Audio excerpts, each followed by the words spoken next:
I am an indigenous forester. Of course, I belong to the Manubu Kolamanon tribe. I am an indigenous forester. Of course, Bolo is my best friend.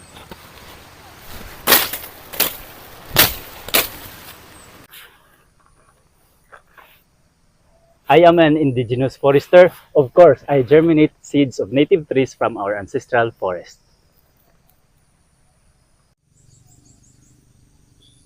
I am an indigenous forester. Of course, we nurture native pillar trees like salumayag, but also wild fruit trees like dao. I am an indigenous forester. Of course, every tree we plant is like a sibling that we want to take care and protect.